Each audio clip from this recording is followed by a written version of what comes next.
Hello and welcome back to Sounds on the Couch. I'm very excited to introduce the guests that we have for you today.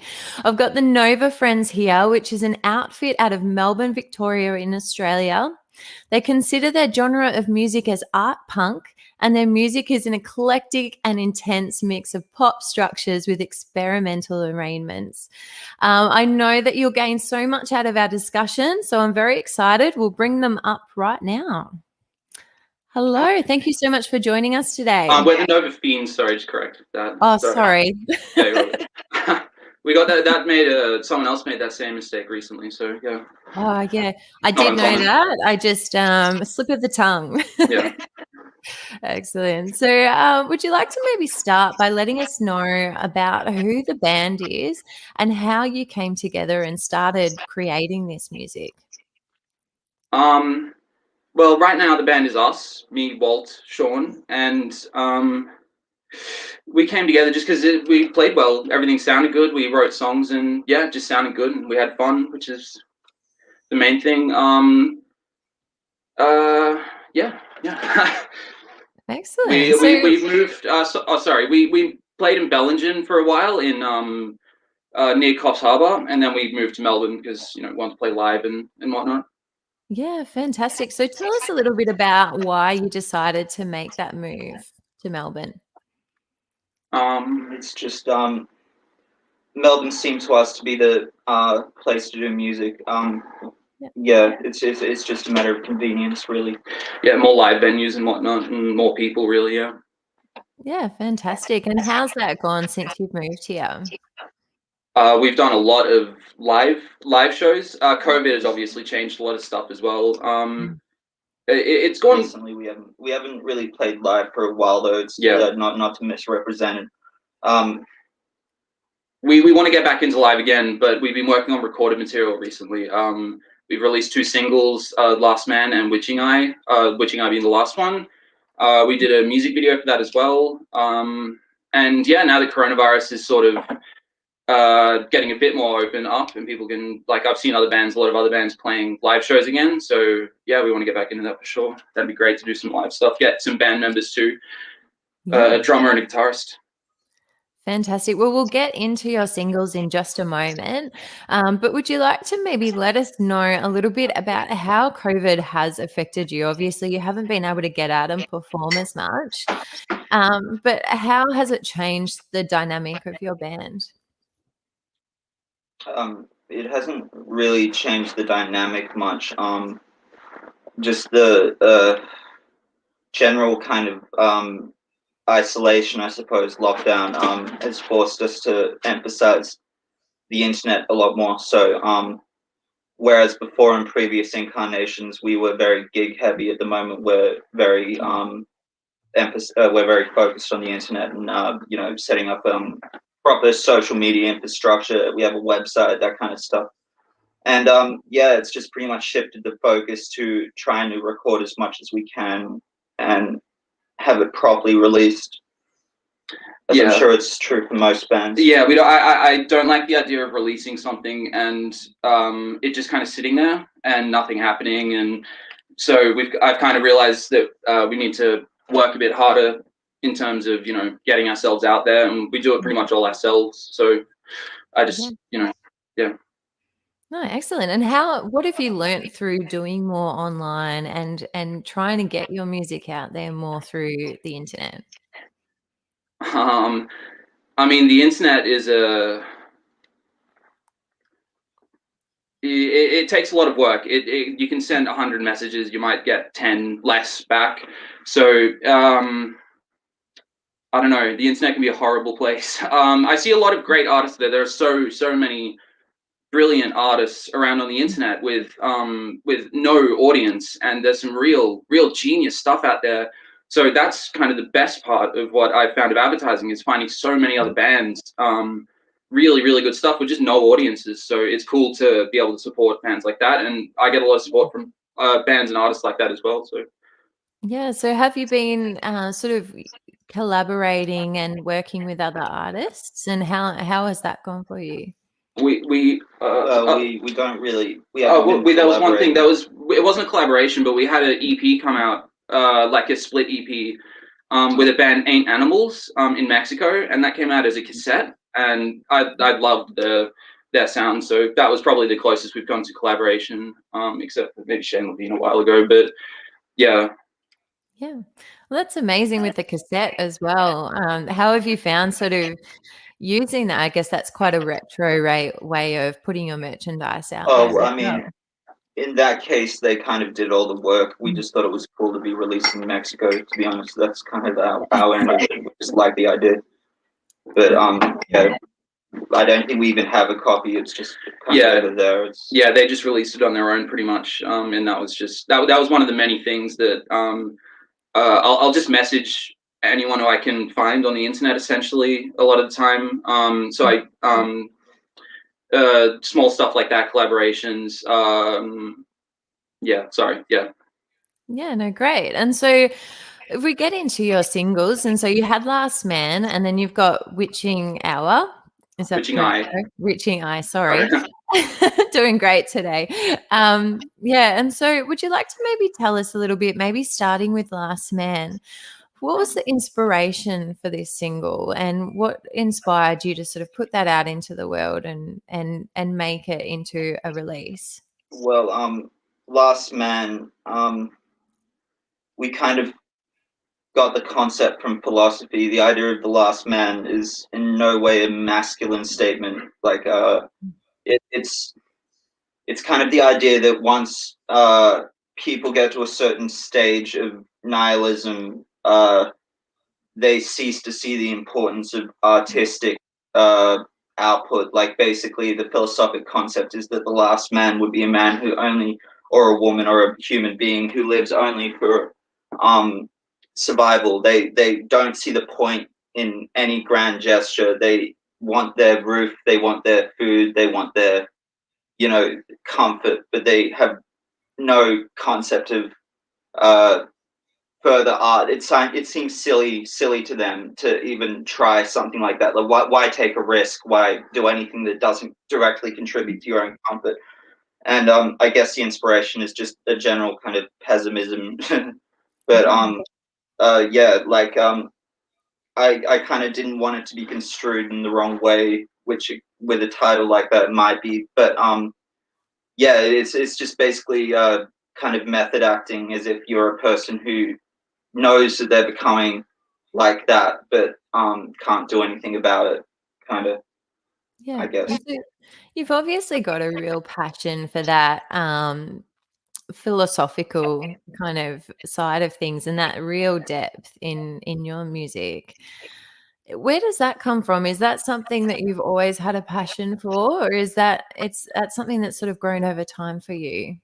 It's just that we read. I guess we read a lot, and the world's rather extreme at the moment. It's getting confusing, and one tries to make sense out of it, and um, you know, it's just It feels almost silly probably to be talking about something else sometimes. Not every song needs to be an apocalyptic, nightmare kind of yeah. I mean, prediction or something. I wish we could write more nice things. Like, Yeah. I really want to write nice things, but it's hard to ignore, I guess. yeah. I mean, is it pessimism? I mean, just look at if it is happening around you, then it's not really that pessimistic. It's just being realistic. Yeah. Yeah, and I guess that's so much of what we get those passions for, isn't it? It's when we see something that we need we see a need for change. And yeah, I think it's great that you're putting that message out into the world. And so with that as well, you've also released Witching Eye, which is your latest single.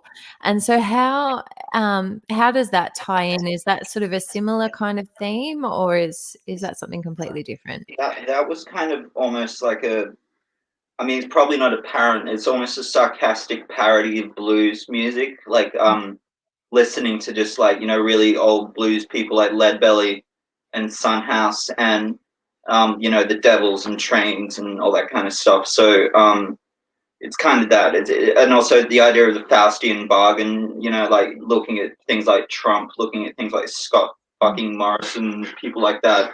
Like it's a Faustian pact. It's like people are choosing to respond with fear and going with these awful people because they think it'll make them safe, and it's a devil's bargain. But It's making things worse. they're literally selling their futures, and if they're old enough, then at least their children's and grandchildren's futures for their own personal, comfort, safety, wealth. But it's kind of a joke almost, though. The song, it's like supposed to be humorous. It probably doesn't sound that way. But speaking of the blues stuff too, Last Man was also the bass riff, and the very monotonous, it's like a one note kind of song, was based off was it Leadbelly? Yeah, it was a Leadbelly song, kind of had a similar kind of thing going on. So yeah, that came from a similar musical area at least.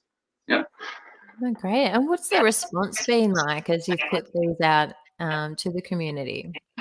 Polarized, I guess. Yeah. We've gotten some really good reviews, and we've also gotten, I think one review said something like, this is a time I have to remind people that I'm not trying to be a dick, but this band's awful. It sounds like a Jersey bar band or something like that, like a New Jersey, crappy Jersey bar band that I don't know, they're just something like that, yeah. Can a complete yeah, they didn't like it much at all. Which is fine by me. I mean, like, I don't mind any strong reactions. Yeah, much better than if they just said, oh, it was okay, but it didn't really make me think of anything, or much better to get a strong reaction in any way. So, and in terms of reaction, otherwise, I mean, I get a pretty good reaction. There's a lot of split kind of, like, so many people will say, oh, you sound like The Fall, or you sound like someone says you sound like Johnny Rotten in the vocals, or like there's a very weird kind of, some people bring up really weird bands and stuff to compare it to, that I mean I don't really see it sometimes. Sometimes more so we get a lot of Velvet Underground sort of sound comparison as well. But yeah, so a lot of split weird kind of reactions. It's like people don't know where to place it all the time, I guess. So yeah, well, I guess with the topics being so polarizing in themselves as well, you would get some different reactions. And I guess a big part of that, when you do receive that kind of negative review or negative feedback, like how do you work with that, and how do you deal with that feedback when it's not necessarily maybe what you believe? Well, Andy Warhol said that he doesn't read reviews; he measures them in inches. So that's pretty much how we think about it, like measure it in inches, not or centimeters. The more words, the better, I guess.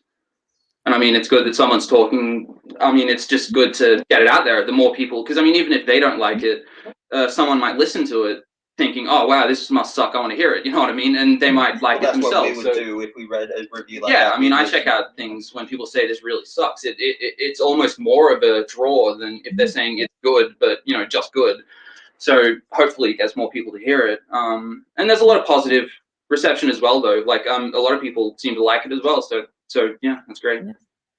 No, I think that's a great attitude to have as well. And I think it is, when they say negative feedback and positive, I can't remember the numbers, but it's a huge amount more people will take notice of negative feedback than positive feedback. And so you're right, it will make more people come to you. Yeah. You've also, for both of these, you've done video clips as well. And so how's your process looked for creating these film clips? The film clips, like the music video for Witching Eye?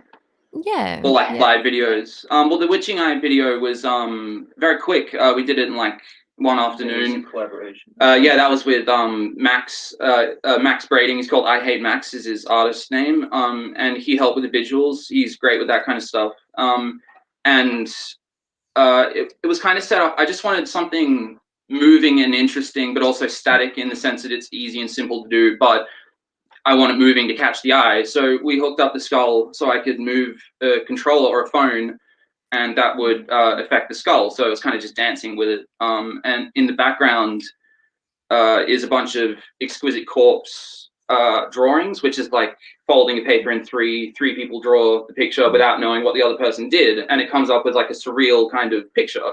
So they're just kind of flowing through the background, and yeah, it all just came together very easily, and yeah, it was very fun to do. Yeah, I mean, that's very creative as well. Like, where did you come up with some of these ideas to put them into the clip? Well, I mean, that clip was I guess we like some of the clips we've seen, like Death Grips, for example, do really simple music videos, and given that our budget for music videos is rather low most of the time, we wanted to get a balance between quality and doability, like something we could actually do that doesn't look completely cheap, and, you know, whether that succeeded or not. But yeah, just trying to work with limited resources to make something visually interesting. But we're hoping that we can come up with some more interesting things in the future. We definitely feel that you know, a band isn't just music. It's a vibe as much as anything else. Like, it's what you write, it's what you, when you have an interview is an art piece in itself. It's all art. Like, to draw a line and say just this is what we're doing and we're not doing any of that, you know, like, we think that the cover art is almost as important as the songs. The song listing is important. You know. Well, the Witching Eye cover was like a painting in itself, and I agree with that. Painting is and art and whatnot is very cheap. I mean, except for the paint itself, it's very cheap to do, and you can do anything essentially. Like, it can get into any image. You can just do what you want essentially. It's open to your imagination. It's more up to what you can think of than anything. And like, we wanted to try something like get a bunch of moving images and kind of use something like that, like doing like some ink drawings, and kind of have them moving, make it very like just image like that, and it goes from one to the next. So very easy, cheap, but really interesting. Lots of detail, just something to keep the person watching throughout the whole thing to make it interesting. And yeah. Great. And so did you do the paintings yourself? Yeah, I did the front cover of Witching Eye, and that was just painted onto a box and took a photo. Yeah.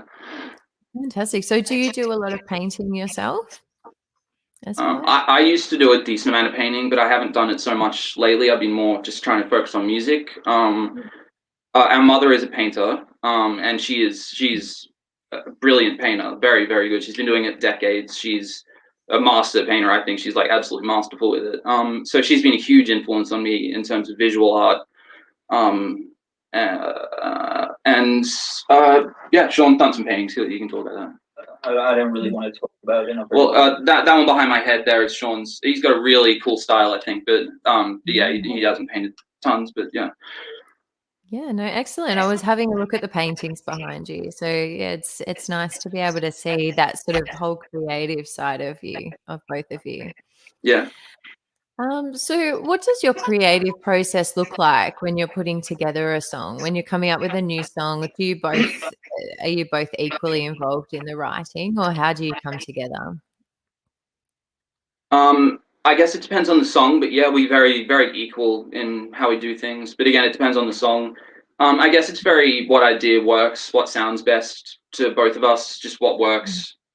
I don't know. Lyrics are very different than the music writing as well. So I've been trying to write a lot of bass lately, like coming up with songs on the bass. I used to do a bit more guitar, but I really want to focus on really solid bass lines, catchy sort of stuff. I can't really speak to it lyrically, but yeah, I'll just come up with stuff, show him, we'll combine stuff, and it's very, very just organic and easy. Don't really have to think about it too much, I guess. Yeah, and it sounds like you work very well together in terms of being able to pull it all into a final song, which is great. Yeah. So if there are any other artists that might be watching your journey or watching this interview and maybe inspired by what you're doing, what kind of advice would you give to them? I don't think I could give any advice to anyone. Yeah. I mean, yeah. Beyond do. I mean, work is like the best thing you can do. Is just, if you do it every day, you'll get better no matter what you do. Yeah, I mean, I really, I don't think I could advise anyone. Yeah, it's a very, I feel like some bands will have a very different path to others. Like right now, the internet is what works for us. We want to do a bit more live, but another band might put out a single music video and suddenly blow up and be huge from a single music video. So that context is very different to ours. I wouldn't want to put advice, mostly because if someone follows it and it doesn't work, then, you know, and it wouldn't necessarily work anyway. But yeah, I don't know, work really is the main thing, I guess. Just work every day, then Yeah, something will happen, whether it's good or not. Yeah, absolutely. And it sounds like the real advice there is work at it and be unique to who you are. So I think that's great. And so what does the future hold for your band? What's coming up Well, next for at you? this point, we don't really have a future. We're trying to make the future. Yeah. At this point, like we don't have a future. Yeah. Like this is our future right now. Like, you know, I mean, we want to release stuff, I guess, but like at this stage, it could be poverty and obscurity, or it could be maybe not poverty and obscurity, but Fingers like, crossed. Yeah. like there's only so many options, really. Like we'll work on another release. I mean, like an EP or something like that. Eventually an album. I mean, like a nice, just first solid good album would be great. I'd love to do an album, but I also don't want to release it and have no one hear it. So working towards getting at least a baseline level of ears would be good before doing that, I guess. But we're recording now for another EP. We're recording other material now. So yeah, hopefully another EP in not too long. Yeah, and doing more music videos and stuff. Like I want to get some more visual music videos. I just love the idea of doing more of that. Yeah. Yeah, fantastic. So if people are looking to find your music, whereabouts can they go to discover you? YouTube, I guess, would be the main from source. what we can see, if you type in Nova Fiends on Google, we should be the first 10 or 20 results. Our website, it's probably the best. It has all our stuff consolidated. It has all our press. It has all our lyrics. If you want to read the lyrics, it has music, including a few Easter egg kind of music things that are just there for, you know, they're not release worthy, but they might be something interesting to someone. But yeah, just and the band, the website's just www.thenovafiends.com, and that's it. Yeah, and just a reminder to everyone, it's the Nova Fiends, not the Nova Friends, like I said earlier. It's a very nice sounding band name anyway. It's a bit more pleasant and friendly, I guess. So. Yeah. So is there anything else before we finish up that you might like to share with our audience? No, that was good. I mean, personally, I mean, Sean. I mean, just yeah. We'd love to hear what people think about Horrible Noise. I mean, you know, but that's about it. Everyone should listen to it. It's great stuff, I think. It'll change your life. Yeah. Excellent. All right. Well, thank you so much for joining us today. It's been very insightful. So thank you. Thank you very much. It was very good.